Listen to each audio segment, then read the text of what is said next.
Growing up, it was just me and Mom. Dad left when I was really young, so he's just a faded memory. Mom worked really hard, juggling multiple jobs to keep us going and make sure I could do well in school. Because of her sacrifices, I got a scholarship that paid for college, so I didn't have to deal with the huge debt many people have these days. I studied business management, driven by a mix of ambition and fear of being as poor as we were when I was a kid. After graduating, I moved to the city. It was tough at first, living in a tiny apartment and eating cheap noodles more often than I'd like to admit. But I landed a job at a big company, starting as a junior and quickly moving up the ranks. A few years later, I wasn't just working there, I was running a whole department. It was more than a job to me, it was my domain. I made sure everyone on my team knew they were valued. During training sessions, I tell the newbies, lead with respect. Treat this job like you own it, and soon you'll be leading the team. The team was great, full of good people. When I got promoted to department head, we all went to a local bar to celebrate. It wasn't a fancy place, just a cozy spot with cold beer and lots of laughs. Here's to Maud, the boss lady. Simon, one of my oldest colleagues, raised his glass. Everyone joined in, clinking their glasses together. Thanks, guys, we're all in this together. Here's to kicking more ass and taking names, I shouted, and the team cheered back. That night, amidst all the celebration, I noticed a guy named Austin. He saw me looking and walked over with a confident grin. Couldn't help but notice the celebration. What's the occasion? He asked, leaning against the bar. Just a little career boost, I replied with a smile. I'm the new head of my department now, I said, trying not to sound too boastful. That's impressive. Must be a tough job, he replied, nodding appreciatively. I'm Austin, by the way. Maud. Nice to meet you, Austin. We started talking more seriously than I had planned. It turned out Austin was a financier and knew his way around numbers, just like I knew my way around project plans. Over the next 5 months, our casual dates turned into weekends together. Before long, I was spending more time at his place than my own. He had an amazing apartment with high ceilings, a view that made you want to show it off, and a warmth that my dingy rental couldn't match. One evening, as we looked at the city lights from his balcony, Austin turned to me with a serious look on his usually playful face. He took my hands, and I could feel his nervous energy. Maud, these past months with you have been the best of my life. I know this might seem fast, but when you just know, right? He started, his voice a mix of certainty and hope. I nodded, the cityscape blurring as my heart raced. He pulled out a small box from his jacket and opened it to reveal a ring that sparkled in the light. Will you marry me, Maud? Yes, Austin, absolutely yes, I managed, my voice thick with emotion. And just like that, I was engaged to a man who truly saw me and loved all the parts of me, even the tough ones. The day I was supposed to meet Austin's parents, my stomach was in knots. As Austin drove us up to a sprawling mansion with a driveway longer than my entire apartment block, I realized they were more than well off, they were rich. Stepping out of the car, I felt the weight of the place. The house looked like something out of an old British movie, all brick and ivy with gargoyles staring down like they knew I didn't belong. Austin squeezed my hand as we walked up to the huge oak doors. You'll be fine, Maud, he whispered, but his voice sounded like he was trying to convince himself too. The door swung open, and there stood Mr. and Mrs. Michael. His suit probably cost more than my rent, and her dress was something you'd see in a magazine. The foyer was massive, with a sparkling chandelier overhead. The walls were lined with portraits of stern-looking people with titles like Sir and Lady. Maud, lovely to finally meet you, Mrs. Michael said. I'm Maxime, and this is my wife, Sydney, Mr. Michael said, his voice smooth but cool with a hint of a practiced English accent. Mrs. Michael gave me a smile that didn't reach her eyes. Pleased to meet you both, I managed, trying to keep my voice steady as we moved into the dining room. Austin whispered quick tips about which fork to use, but his words were a jumble in my head. Dinner was served, and it felt like sitting in a freezer. The air was so cold with judgment. Mr. Michael pointed to a portrait of a stern-looking man with a thick beard. "That's Sir Daniel Michael, a direct ancestor from Canada. He came over in the 1500s to establish our family here," he said proudly. "Really impressive," I said, trying to sound enthusiastic, but it was hard to eat when I felt like every move was being critiqued. I reached for what I thought was the salad fork, but the silence that followed told me I'd messed up. I glanced at Austin for help, but before he could whisper anything, Mrs. Michael's voice cut through. "Perhaps things are done differently where you come from, dear," she said, each word sharp and precise. "Sorry, still getting the hang of all this," I mumbled, my cheeks burning hot. Austin tried to smooth things over by jumping into a story about us, but his parents were more interested in watching me struggle with the dessert spoon next. I felt smaller with each course, their stares heavy on my shoulders. After the icy dinner, we all shuffled into the Michaels' expansive living room. The plush carpets and heavy curtains made the room feel even more suffocating than the dining hall. I sunk into one of the ornate chairs, feeling like I was an exhibit in a museum about commoners. Mrs. Michael, perched elegantly on the edge of her seat, leaned forward. "Maud, dear, tell us more about your family. Your upbringing must have been quite different from ours," she said. I hesitated, feeling Austin's tense gaze on me. "Well, it was mostly just me and my mom. My dad left when I was really young, and I don't remember him much. Mom did everything to raise me on her own. She's a nurse." The room fell silent. Mrs. Michael stood abruptly, her chair scraping against the wood floor like a scream. "This is unacceptable," she declared, her voice resonating with disgust. "We are descendants of an ancient English lineage. We have standards, traditions. I cannot and will not allow my only son to marry someone without pedigree or knowledge of her own lineage." Mr. Michael, who had been silently observing, finally spoke. His words were calculated, each one heavy with meaning. "It's essential for us that our family ties are strong and well documented. Maud, can you even name your great-grandparents?" I felt my face heat up with embarrassment. "I only know about my maternal grandparents," I confessed, my voice barely above a whisper. Mr. Michael rolled his eyes, showing his contempt. "This is exactly what we feared," he muttered under his breath. Austin finally intervened, his tone firm yet pleading. "Mom, Dad, please. Maud is kind, hardworking, and she loves me. Isn't that what should matter?" His mother's gaze was steely. "Respect and adherence to our family standards are what matter, John. If Maud is to join this family, she must learn our ways. She needs to respect where she is coming from, even if it is nowhere significant." Their words stung, cutting through the warm feelings from earlier in the evening. But Austin was looking at me, his eyes begging me to just go along with it. I nodded reluctantly, agreeing to their terms. "Fine," I said, trying to keep my voice steady. "I'll learn about your family and your traditions." Mrs. Michael seemed somewhat pleased by my concession. "Good. You'll start by familiarizing yourself with our family tree and understanding who each person in those portraits is. It's not just about names, Maud. It's about respect for our lineage." As they continued talking about their expectations, I felt a part of me shrivel up. The evening had turned from a simple meet and greet into a trial by fire.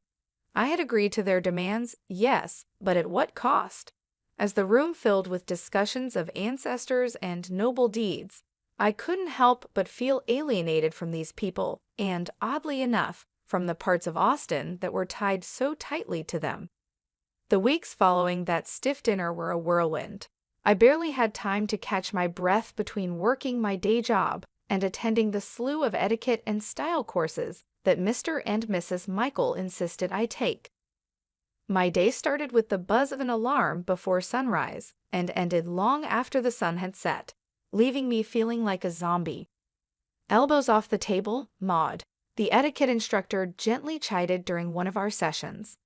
And remember, the soup spoon moves away from you when you scoop. I nodded, attempting to mirror her movements, but my mind was on a million other things like the mountain of work waiting for me back at the office and the never-ending wedding plans. "You're doing well," she reassured me, her voice soothing. "These things take time to become second nature." I gave her a weak smile. "Thanks, it's just a lot, you know." As if on cue, my phone rang. It was Mom. I excused myself and stepped outside to take the call, pressing the phone against my ear while trying to find a quiet corner in the bustling city. "Hi, Mom," I greeted, my voice more tired than I intended. "Maud, darling, how are the wedding preparations going?" she asked, her voice filled with excitement and a hint of concern. I hesitated, not wanting to worry her. "It's all good. Learning a lot. I even picked up how to waltz," I said, trying to keep my tone light. There was a pause, and I knew she wasn't entirely convinced. "You sound exhausted, honey. Are you getting enough rest? You know, all this shouldn't be so hard. You need to take care of yourself." I chuckled weakly. "I'll try, Mom, but there's a lot to juggle right now. Etiquette classes, dance lessons, work, and the wedding planning. Just remember what's important, Maud. It's you and Austin at the end of the day, not all these rules and lessons." Her words were comforting, but as soon as we hung up, the weight of reality settled back on my shoulders. I was caught in a tug-of-war between pleasing Austin's parents and maintaining my sanity. Every day felt like a marathon with no finish line in sight. Back inside, I resumed my training. The instructor's voice was a droning background noise as I practiced the proper way to hold a wine glass, pinch the stem, not the bowl, apparently. In the rare moments of downtime, I'd find myself staring at the ceiling, wondering if all this was worth it: the constant scrutiny, the endless classes, the cold looks from Mr. and Mrs. Michael whenever I slipped up, which was more often than I liked to admit. One evening, as I was about to drift off to sleep, my phone buzzed. It was Austin, his text lighting up the screen. "How was your day? Miss you." I stared at the message, my fingers hovering over the keyboard. I wanted to tell him everything, to pour out my frustrations and fears, but I held back. Instead, I typed a simple, "Miss you too. Long day but all good." As I set the phone down, the silence of my apartment felt overwhelming. Was this how it was going to be? Pushing through the exhaustion, smiling through the stress, all for the sake of fitting into a world that seemed increasingly alien to me. The big day had finally arrived. The venue was a flurry of flowers, fancy dresses, and the faces of the city's high society milling about. My stomach was in knots as I tried to keep calm. I stood in my long, flowing white dress, trying to catch my breath. My mom came over and adjusted a curl on my forehead. "Everything will be just fine, Maud," she reassured me with a soft smile. I wanted to believe her, but as soon as the ceremony began, any hope of a peaceful wedding vanished.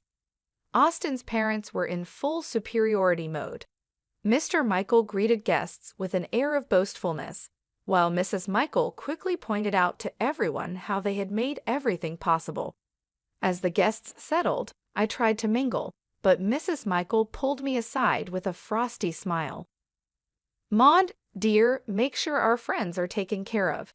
Fetch some drinks. There's a good girl," she instructed, gesturing towards a group of elderly gentlemen loudly discussing politics. But I started, only to be cut off by her sharp glance. "No buts. You're practically family now. Show some initiative," she snapped. Reluctantly, I carried trays of champagne and hors d'oeuvres between tables, my dress trailing behind me. The weight of the fabric and the task made me feel more like a servant than a bride. I caught glimpses of Austin laughing and chatting, oblivious to my plight. As I passed another round of drinks, I overheard Mrs. Michael's voice rise above the chatter. "Maud will be serving us tonight. It's good practice for her, don't you think?" Her tone was condescending, her eyes keening the crowd for approval. That was the last straw. I approached her, my hands shaking slightly but my voice firm. I am not a waitress at my own wedding. There are staff here who are supposed to do this. Mrs. Michael stood up, her expression one of mock surprise. You should be grateful we allowed such a simple girl into our family. Remember your place, Maud, she hissed, her words like daggers. I felt a flush of anger rise to my cheeks. This is my wedding, not a performance for your friends, I retorted, my voice louder than intended. The room fell silent, all eyes on us. Austin, catching the tail end of our exchange, stumbled over, a glass of champagne in hand.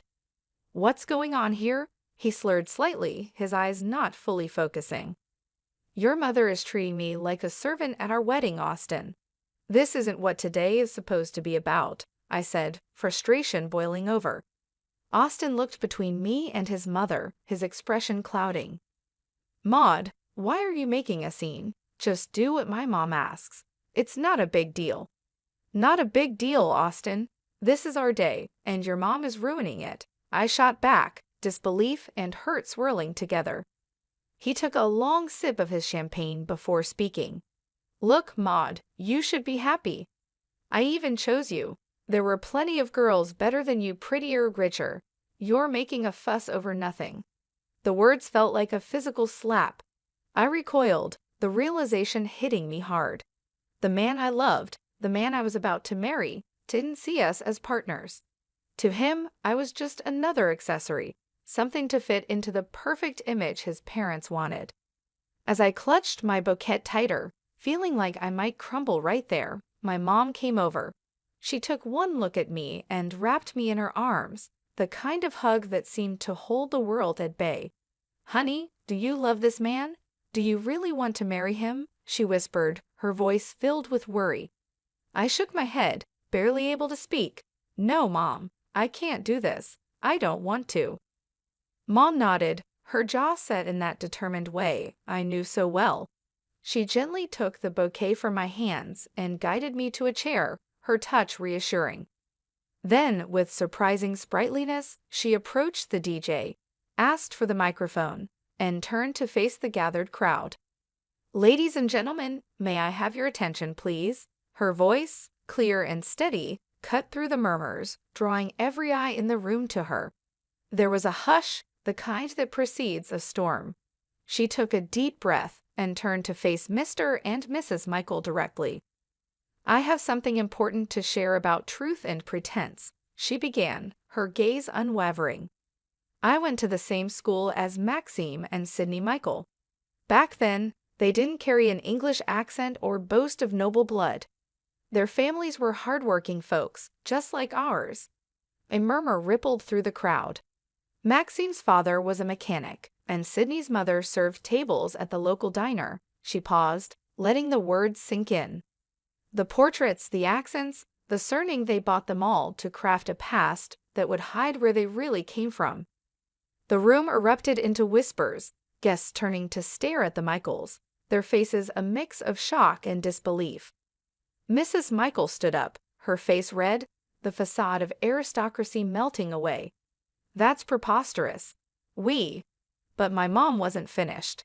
To think that you would stand on these fabrications and look down upon my daughter, judge her worthiness based on a lie. Maud is worth 1,000 of your false titles. She is real, something you've long forgotten how to be. The guests were now openly murmuring, their looks of fascination turning to disdain as they gazed at the Michaels.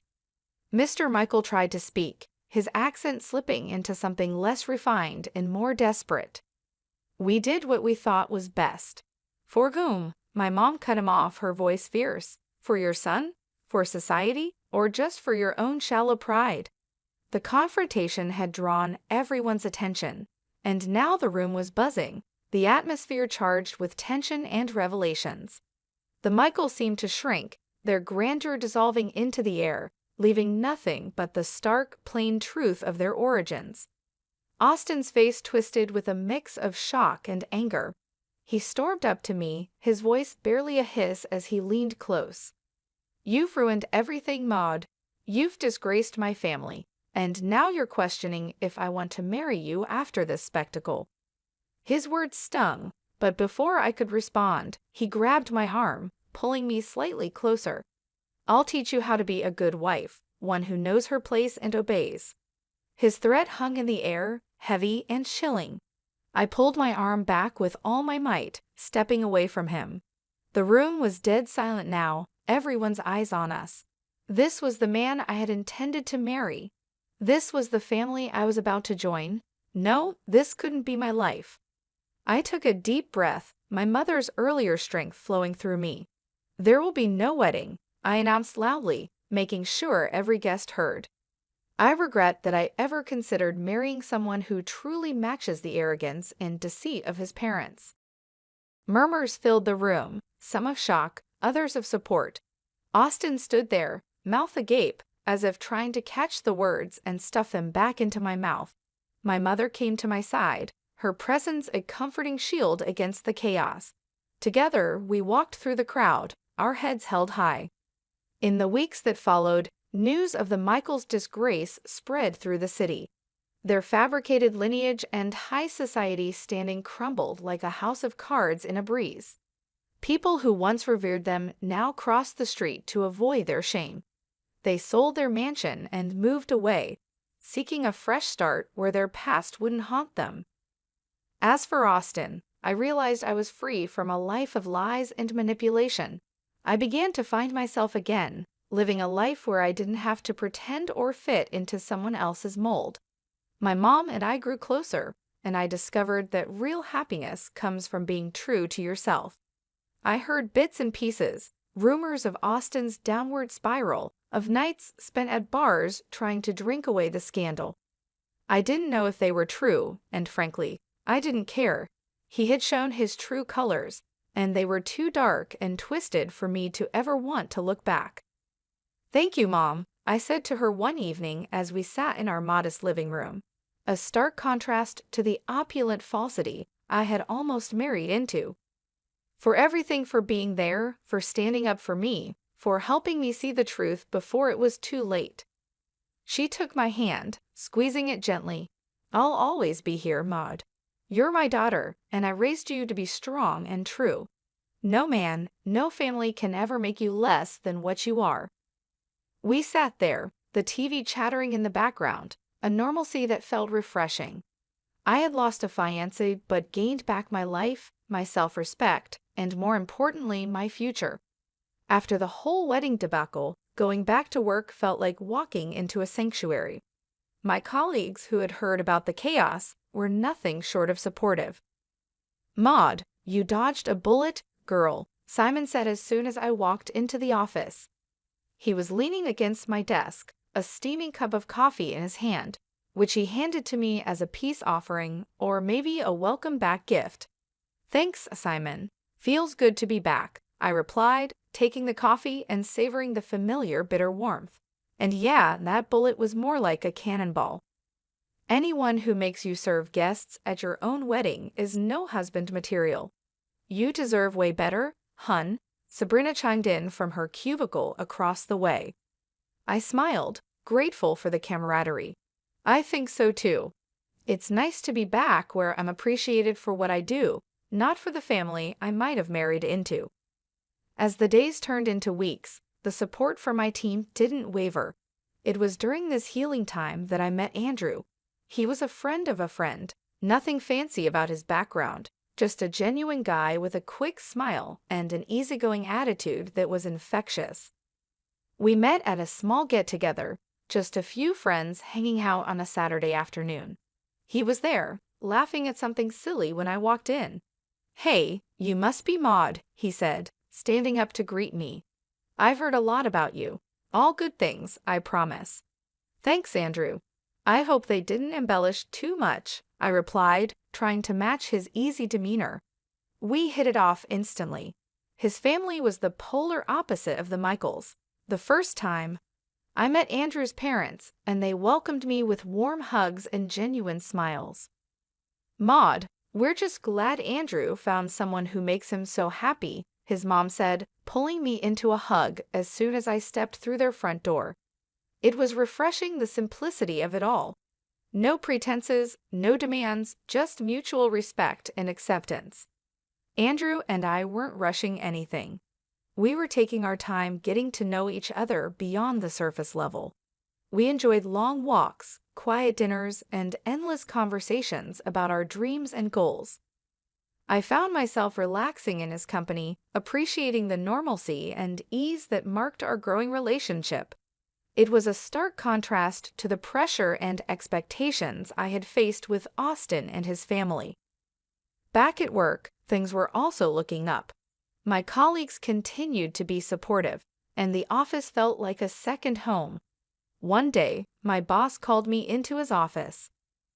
"Maud, I just want to say we've all noticed how you've handled everything. It's not been easy, but you've managed to keep your performance top-notch." I nodded, unsure where this was leading.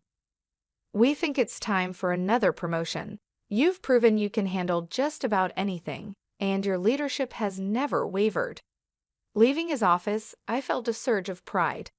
With a new relationship developing, a career on the rise, and the respect of those I cared about, I was finally in a place where I felt I belonged. It was a complete turnaround from the chaos and heartbreak I had experienced with Austin and his family. Andrew's family continued to welcome me with open arms. Every visit to their home was filled with laughter and warmth. His parents would share stories from Andrew's childhood, and we would all sit around the kitchen table, enjoying simple, hearty meals. I felt like I was part of their family, and the feeling was mutual.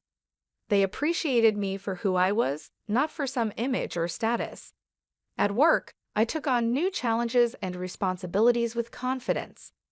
My team respected my leadership, and we achieved our goals together. The promotion brought new opportunities, and I embraced them, knowing that I had the support of my colleagues and superiors. As the months went by, Andrew and I grew closer. We celebrated our small milestones, like the first time he met my mom and the first holiday we spent together. Each step forward felt natural and right. There was no rush, no pressure, just a steady building of a strong, loving relationship.